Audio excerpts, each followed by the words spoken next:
Hello மக்களே! இந்த வாரம் பிக் பாஸ்ல ஒரு புது டாஸ்க். எப்படின்னா, பிக் பாஸ் ஹவுஸ் ஒரு கோர்ட்டாவே மாறப்போது.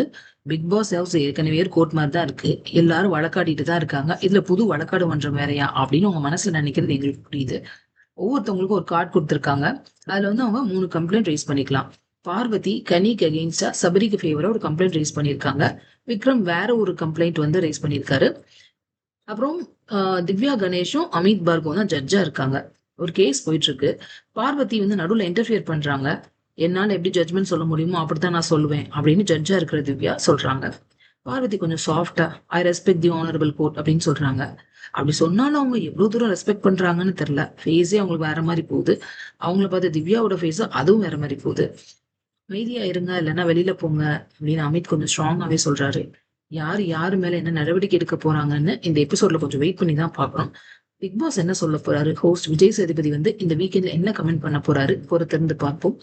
பிக் பாஸ் பற்றி உங்களுடைய கருத்துக்களை கமெண்ட் பண்ணுங்க. சீரியல் அண்ட் ஷோ அப்டேட்ஸ்க்கு எங்க சேனல் சப்ஸ்கிரைப் பண்ணுங்க. அடுத்த அப்டேட்டில் சந்திப்போம்.